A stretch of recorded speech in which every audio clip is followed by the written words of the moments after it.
केंद्रीय राज्य मंत्री संजीव बालियान इस वक्त मेरे साथ मौजूद है। राष्ट्रपति नामांकन के में प्रस्तावक और समर्थक की भूमिका निभा कर आ रहे हैं। सबसे पहले रिएक्शन क्या है? देखिए, हमारी उम्मीदवार महिला हैं, आदिवासी हैं द्रौपदी जी, और एक काबिल उम्मीदवार हैं। मुझे उम्मीद है कि भारी बहुमत के साथ चुनाव जीतेंगे। उत्तर प्रदेश में रिजल्ट भी आने वाला है, रामपुर और आजमगढ़, और खासकर एक रिएक्शन आ रहा है आजम खान जी का। वो कहते हैं हाँ मैं अपराधी हूँ, मैं क्रिमिनल हूँ। काफ़ी ज़्यादा खफा नज़र आ रहे हैं भाजपा से। उनके 2.5 साल जेल में रहे हैं तो खफा तो होंगे। जैसी करनी वैसी भरनी, जैसे आजम खान के कर्म थे ऐसी उन्हें फल मिला है। परिणाम क्या रहेगा रामपुर और आजमगढ़ का? देखिए, चुनाव है, आपको अच्छी तरह पता है कि दोनों सीटें समाजवादी पार्टी की थी, हमारे पास तो थी नहीं। हम अच्छा चुनाव लड़ रहे हैं। परिणाम लगता है कि रामपुर से आप बाजी मार पाएंगे? देखिए, मैं नहीं कह सकता क्योंकि चुनाव प्रचार में मैं तो था नहीं, लेकिन चुनाव हम अच्छा लड़ रहे हैं। हमसे बात करने के लिए कैमरा पर्सन अंकित के साथ मैं भावना, R9 न्यूज़ दिल्ली। केंद्रीय राज्य मंत्री जनरल वीके सिंह इस वक्त मेरे साथ मौजूद है। समर्थक प्रस्तावक की भूमिका अदा करके आए हैं। पहली महिला राष्ट्रपति भाजपा की तरफ से चुनी गई है। सबसे पहला रिएक्शन क्या है? देखिए, महिला राष्ट्रपति तो पहले हुई हैं, लेकिन एसटी से ट्राइबल, हमारे ट्राइबल्स के लिए जो सम्मान खासकर मोदी जी ने दिया है, उतना शायद पहले किसी ने नहीं किया होगा। और उसके अंदर एक और श्रृंखला जुड़ गई, जबकि श्रीमती द्रौपदी मुर्मू जी को इस चीज़ के लिए चुना गया कि वो राष्ट्रपति के चुनाव के लिए खड़े। हमें बहुत खुशी। पहले प्रतिभा पाटिल देखा गया कि उन्होंने नेतृत्व किया, और अब द्रौपदी मुर्मू जी को नेतृत्व मिल रहा है। कहते हैं महिला घर भी संभाल सकती है, तो राजनीति की बात नहीं, कोई दिक्कत नहीं है। वो तो उन्होंने तो झारखंड गवर्नर के तौर पे भी संभाला है, तो दिक्कत क्या है? चलिए, बड़े मुस्कुरा रहे हैं वीके सिंह हैं, और साफ तौर पर कहते हुए नजर आ रहे हैं कि इस बार जो है चुनाव जो हुआ है वो बेहतरीन है, क्योंकि पहले जो है प्रतिभा पाटिल को चुना गया था कांग्रेस के समय में, और इस बार मौका भाजपा की तरफ से पहली महिला राष्ट्रपति उम्मीदवार के तौर पर द्रौपदी मुर्मू को दिया गया है। कैमरा पर्सन अंकित के साथ मैं भावना, R9 न्यूज़ दिल्ली। मध्य प्रदेश से आते हैं, सांसद है सुमेर सिंह सोलंकी, जो कि इस वक्त मेरे साथ मौजूद भी है। प्रस्तावक की भूमिका, समर्थक की भूमिका आप लोग अभी अदा करके आ रहे हैं। पहली महिला राष्ट्रपति उम्मीदवार, कैसा आपको लग रहा है? देखिए, ये देश के इतिहास में पहली बार हुआ है और ये ऐतिहासिक पल है, और निश्चित रूप से जनजाति समाज की शान बढ़ाने का काम हमारे देश के प्रधानमंत्री जी ने किया है।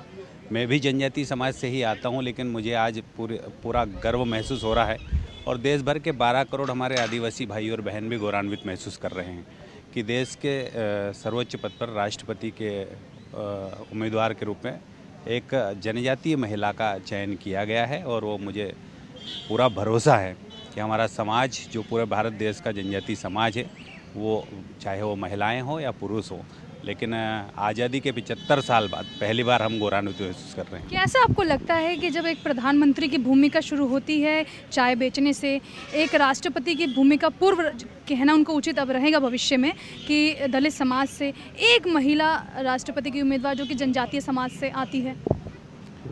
देखिए, क्या है, हमारे देश के प्रधानमंत्री जी हमेशा कहते आए हैं कि मैं भारतीय जनता पार्टी का कार्यकर्ता हूं, उसके लिए जो उसको लेकर मैं गौरवान्वित महसूस करता हूं। और दूसरी बात यह है कि उन्होंने चाय बेचते हुए देश के सर्वोच्च पद पर पहुंचे हैं वो। ऐसे ही मुझे भी जब राज्यसभा में लाया गया तो मैं बकरी चराता था। बहुत छोटे से परिवार का हूँ, आदिवासी परिवार का हूँ मैं।